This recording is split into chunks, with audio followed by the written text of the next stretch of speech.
Welcome back, baseball fans, to the Winter Baseball Classic. We are down to 5 teams. This is the final 4th round game, and then we'll be in the final 4. 3 invitations to the final 4. The numbers 1, numbers 2, and number 3 seed teams made fast work of their Cinderellas. And now we've got a 4 versus 5 matchup. Let's take a look at the bracket just briefly here. You see that 1 advanced, 2 advanced, 3 advanced, and this is what we're determining today. A best of 5 between number 5 Savannah and number 4 Tucson.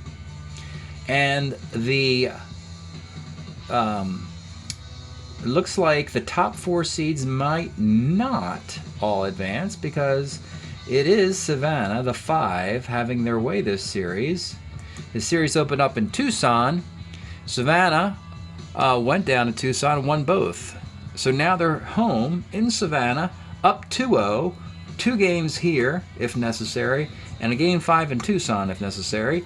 Tucson needs to win 3 straight, and it's not going to be easy winning these 2 on the road. The pitchers today for Tucson, the lefty Mike Kekich, and for Savannah, another lefty, Jim Merritt. Now, these 2 pitchers kind of struggled in this era, and there's not a shortage of cards for these guys in the years of 69 through 72, but they're not very good. And these particular cards you're looking at is a 4.54 ERA for Kekich, a 4.37 ERA for Merritt. Speaking of merit, we're trying to determine if there is any merit in these cards being in a summer league. And it could very well be that they both get ignored and perhaps chosen in the future. But let's get started. From Savannah, Tucson needs a win 3 straight. They got to get it started today. And it's Bill Russell leading off. 6'10", catcher's card. This is John Ellis, who's a 4. Oh boy. 4E11, and he makes the play. Gail Hopkins, 1-8 against a lefty. Let's take a look at Gail Hopkins' card. Gets a 1-1-5 single. Always had a good stick in this era. He could play some catcher for you though, with his 70 card, which was on the White Sox, and then he was moved to Atlanta in the Orlando Cepeda trade. Anyway, Hopkins reaches, and it's Willie Mays. No, really. The real Willie Mays. It's him. And Willie just hit into a 6-4-3 double play. Sorry, Willie. Say hey. Anyway, bottom of 1. Joe Foy leads it off. 45, rolls the second. Tommy Reynolds rolls a short. And Don Buford rolls a second. We go to 2. Danny Cater, 111. Second. Cleet Boyer, 1-9. Third. A lot of ground balls today. And Jim Price. Walk on 3-9. Bernie Allen, 35, rolls the first. All the infielders have made a play.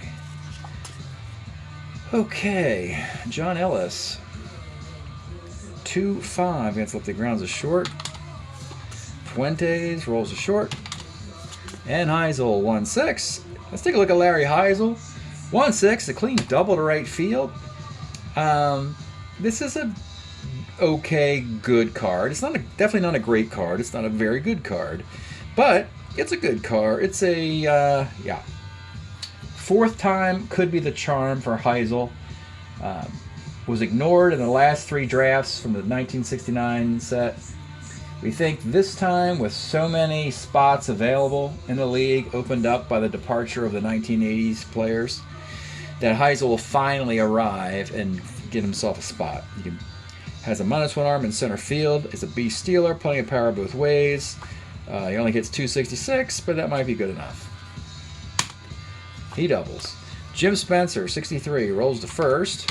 This is Danny Cater at first, who's a 2E12. And he makes the play.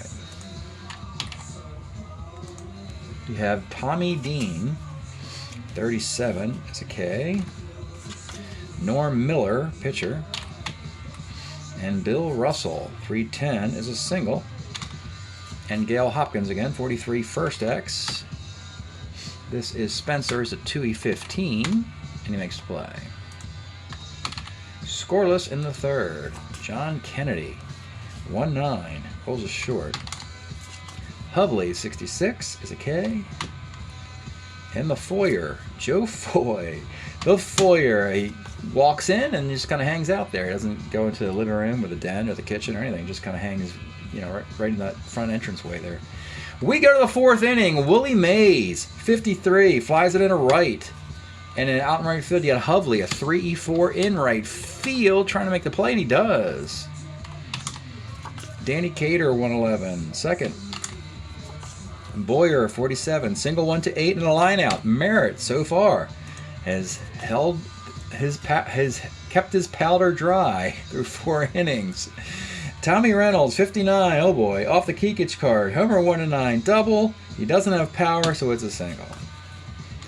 Buford, 1-9, triple 1-3, double to center field. Reynolds, 13 runner, not against Willie Mays' arm. Second, third, nobody out. Playing back for John Ellis. 1-4 lefty question mark for Tommy Reynolds. A 13, 14, 15. Norm Miller's got a -1 arm, 1-14. And he scores a sac fly. And Savannah is 15 outs away from the sweep. Reynolds second, 1 out for Fuentes. Short. And Larry Heisel. 6-12 left. We go to the fifth. It's just 1 zip. Jim Price, 59. Merritt, 1-12 double, and that is gone. There goes your lead. Easy come, easy go. Bernie Allen, 1-8, flies to right. Tommy Dean, 44, third X. John Kennedy's at 2E16. That third base makes the play. And Norm Miller, K's. Tie game, 1-1, bottom of the fifth. Jim Spencer, 1-6 is a single. John Kennedy, 39, single 1-14. Let's check John Kennedy out. He's already in the league. Interestingly enough, it's his versatility to play third and short for the Red Sox. And this particular card is a Seattle Pilot card. But he would eventually go to the Red Sox.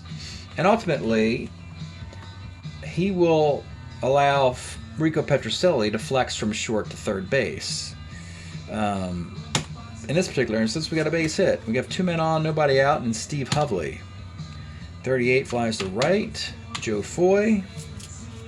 36 is a walk. They're loaded for Kikich. Again, he's trying to keep this thing together if possible. Tommy Reynolds, they're going to play it back, hoping for the double play. 45, second C. That didn't work. So now you got second and third with a run in and 2 outs in a 2-1 game for Don Buford. And he skies the center. So, didn't bring the infield up, allowed that run to score. That's 2-1. Merritt in the 6th. Russell, 34, lines to short. Gail Hopkins, 56, pops out. Willie Mays flies it into right. X. This is Hovley. A 3E4 in right field, and he makes the catch. Merritt gave up a solo homer on his own card. That's been it. Kikich a little sloppy here in the last couple innings, but, you know, pitching better than his card would indicate. It's John Ellis, catcher's card. Jim Price is a 3E7 behind the dish. He makes the play. Tito Fuentes, 211, lines the third. And Heisel, 46, walks. Jim Spencer, 4-4, short X. Tommy Dean's a 3E17 at short, and he makes the play. Still, a 2-1 game. I kind of like the idea of these guys bringing their defense in. So they're going to do it. I mean, just with a 1-run lead, but they've got some good defense to bring in. Mike Ryan's a good catcher. Ray Euler is a good defensive shortstop. Plus, it gives us an opportunity to possibly see more cards. Euler will come in for Fuentes this time at short. Foy will stay in the game. Actually, Foy will leave the game. We don't need him anymore. Sutherland will come in for Foy, play second base. Reynolds gets to play the whole game. All right. Defensive improvements in each level: catcher, infield, and outfield. with 9 outs to go in a 2-1 game. Early, but we figure we want to give Merritt the best chance possible. He's a starter 7. We might force the other team to break him to get him out of there, since he's pitching out of his mind here. Danny Cater, 55, rolls a second. Cleet Boyer, 2-7, is a walk. Jim Price, and there's the mistake. Let's take a look at Jim Price.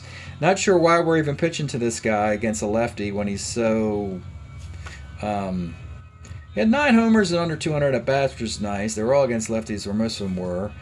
And you should have brought a righty in to face him, and you didn't, and now you're losing. Jim Price connects for the 2-run blast. We have a 3-2 game for Tucson. Bernie Allen, 2-3. He doubles, and that'll do it. And a little bit too much. Too much confidence in Jim Merritt, but wasn't deemed worthwhile. Bruce Del Canton will come on in for Savannah. With a runner at second, 1 out, and it's Tommy Dean. 54, Dean, short X. This is the new defensive shortstop. Oilers, a 2.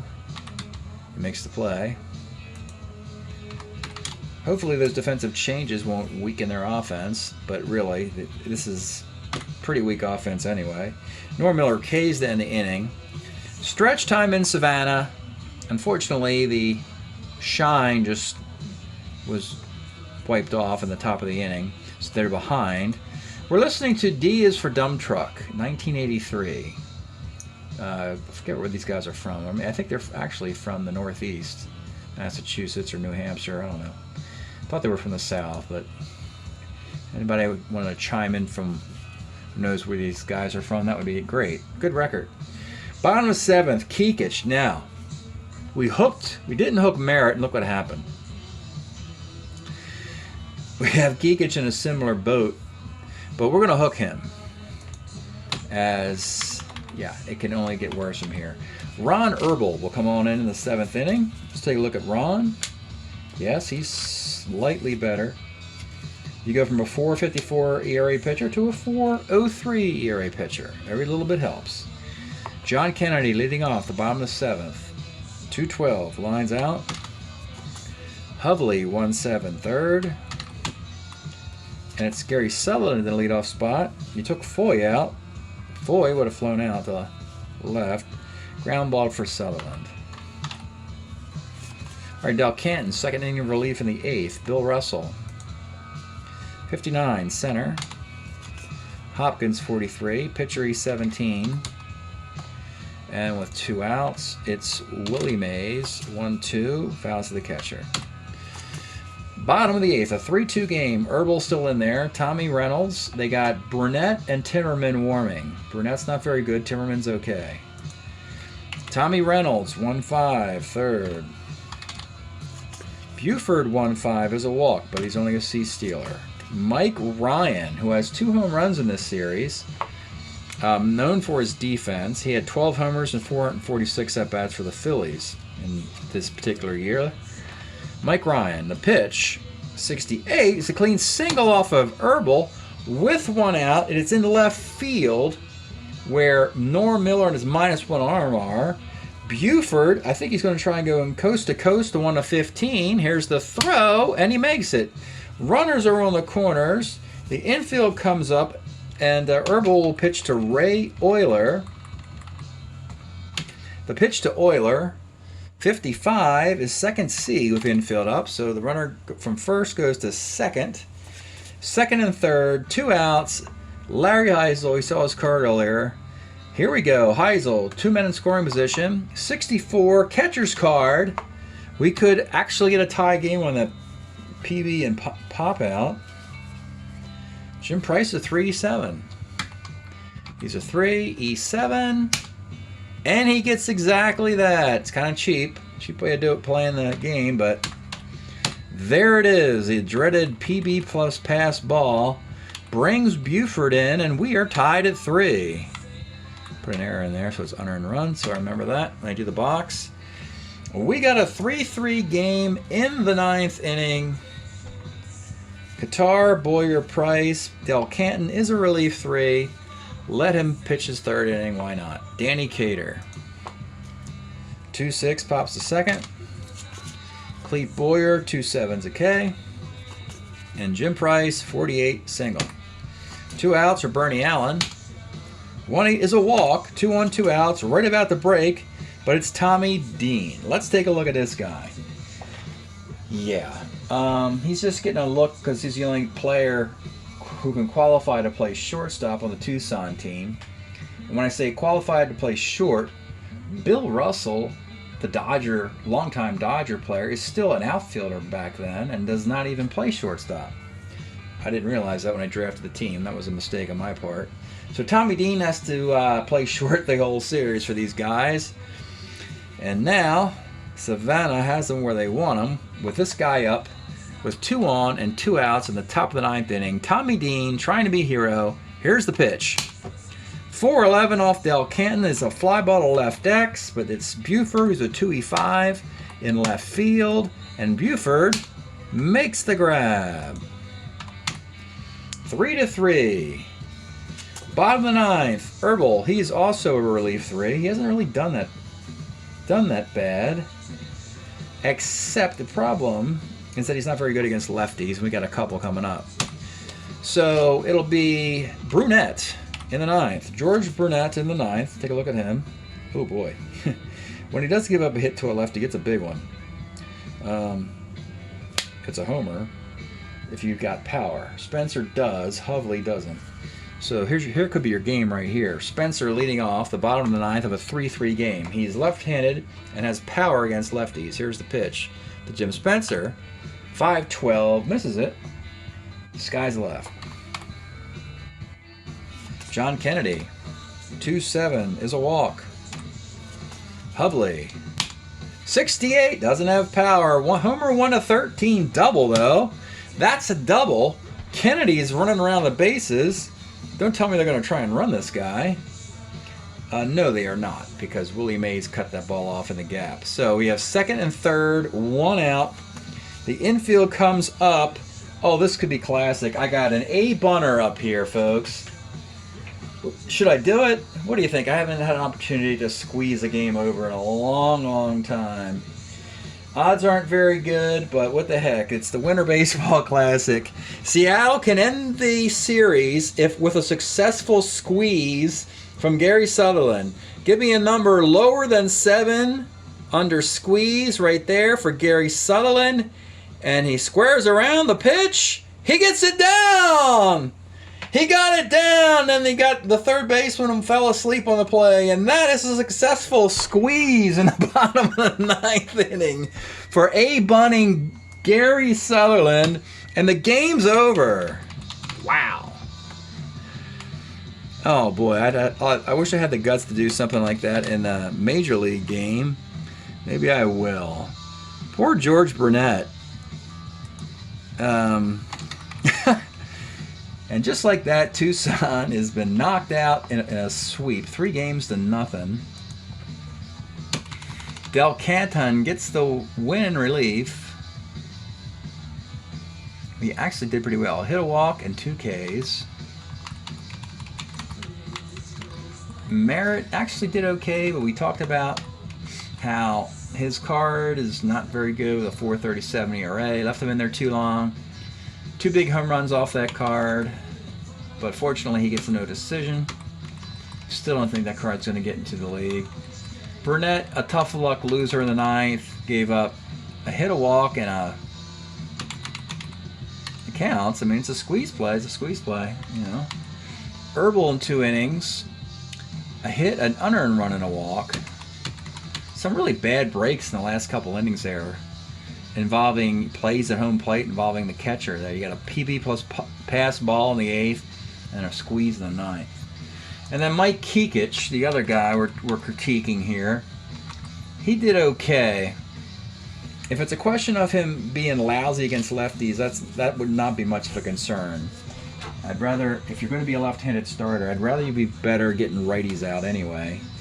And he's really not that bad, as he proved in this particular matchup, holding, giving up just 5 hits and 2 runs in 6 innings. So it could very well be that this Kikich card does sneak into the league. Again, he's a left-handed pitcher. If you throw left-handed and and your ERA is below 6, you've got a reasonable chance of getting into the league. There's such a shortage of that kind of player. 4736, 34, 41, 41, 34. So it's not quite Cinderella, but we had an upset, though the most mildest upset you can imagine, as a number 5 just beat a number 4 and crashes the dance in the final 4, which we can now officially set up. Both Tucson and Savannah, before the series began, were both 4 games over 500. That quickly turned into Savannah now being 7 over 500, hitting .288 as a club with a .313 ERA, outstanding for the tournament. And Tucson did not win any games here, and they fall to 7-6 overall. But really, they hit .249 as a club, which is doomed a rather good performance by their pitching staff. Just a .217 ERA, and they find themselves on the wrong end of some awful hitting. Year to date for the tourney, we're over 100 games now. We've got 102 games played, and the batting average has crept up to .252 with a .383 ERA. And in the final 4, here we are. Savannah, they won 3 straight. We'll put a 3-0 right there. They were probably the most impressive team in the round of 4th round. Tucson finishes 7-6. I can now put Tucson, put an X next to their name right here. They finished 7-6. And now you see we have Missoula, Rhode Island, Athens, and Savannah. And here's the open spot for Savannah. What a powerhouse. 5 versus 1, but Savannah brings an 11-4 record against Rhode Island's 9-1 record. 5 versus 1. And Athens brings a 10-4 record against 9-3 Missoula. This is your final 4. We have 3 cities, Savannah, Athens, Missoula, and I guess you could say Providence, Rhode Island for those guys. That's your final 4. Savannah, Rhode Island, Athens, Missoula. The final 4 teams. Hope you're enjoying the Winter Baseball Classic. We'll do an exit interview with Tucson, and we'll see you next time. Okay, this is the exit interview for Tucson. And here's the cards here. We'll take a look at them all. Tucson, Tommy Dean, not much of a chance. Shortstop against lefties. He's a 3 at short and hits lefties better than righties, but that's his best shot, and it's not a good one. Norm Miller, corner outfielder, I believe, for Houston. If he had power, that would have helped. If he had some range, that would have helped. He's just okay at a tough competitive position. Corner outfield, you want production. This guy does not have a lot of it, so I don't think he's going to make it, but we'll see.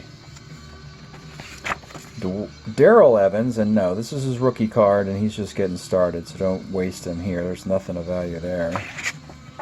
He'll be better later on for the Braves. Walt Riniak, no, just no. Willie Crawford will have some better years coming up, so not much here really. Is a platoon guy with a 256 average or something. 247, no thanks. It's not that good enough. This Bill Russell card, real good defense. Corner -2 arm with a 2. Can hit lefties okay. Has some walks against righties. I mean, this is before they converted him to be shortstop, and his bat's not quite arrived yet. 226. Gail Hopkins is already in the league. This is a good card anyway. Here's Willie Mays. He's already in the league with a better card. In center field, by the way. Playing -2, -3 in center field, and he's almost 40 years old, which is remarkable. Cater has a 300 card coming up, so that one might be selected instead of this one. Clete Boyer has a 1 at third base card in the league already for Atlanta. Jim Price, catcher versus lefties. There's a lot of homers there. And that's pretty much it. But that's a lot of them. 7 and 7. Plus 1 arm, too. If you had a -2 arm, that'd be different. Bernie Allen is in the Summer League. Burnett, lefty. Never count out a lefty. And actually, he's not really that bad. The homers hurt this card a lot. But again, I mean, he's left-handed, so you have to consider all lefties in any round of the draft, really. Timmerman will get into the league. He's got some good cards coming up. I believe a 72 card is better than this one even. This one is 273. So either this one or his 72 card is getting into the league. Congratulations, Tom Timmerman. Your time has come. Now, we talked about Kikich. You know, he's survivable against righties. You see he runs into a lot of trouble here with those home runs and the walks and stuff like that. But again, it's lefty-lefty, so how many teams are going to send left-handed batters out against him? 19% was what happened here. And that spelled doom, I'm sure. But this is survivable. So a number 4, number 5 starter is not out of the realm for Kikich, or maybe even a long relief role. His card is somewhat fortuitous, as bad as the stats are. Okay, Nelson, we're going to leave him alone. This is a fine card. Nothing wrong with this card, but he's got an amazing card in 1972 for the Kansas City Royals with an ERA below 2. So, yeah, this one's 331. Nothing wrong with it, but a better one's on the way. Jim Perry, one of his 2. Was he a 20-game winner here? Yeah. 20-game winner. We already have a 20-game winning card in the league, and it got traded. Jim Perry, his final 2 years where he's really good for the Twins, 69 and 70. Then he starts to tail off a little bit. That's the reason why the Twins traded him to the Portland team for Bert Blyleven, because Portland wants a long 8-year run out of Blyleven at least in Minnesota, and Portland will be happy to have Jim Perry, a Cy Young candidate, on their roster for a couple years. Now, Ron Reed's card is up for Colorado. Is it this one? This one is actually pretty good. It is a 3.47 ERA, has a starter, some gopher balls there.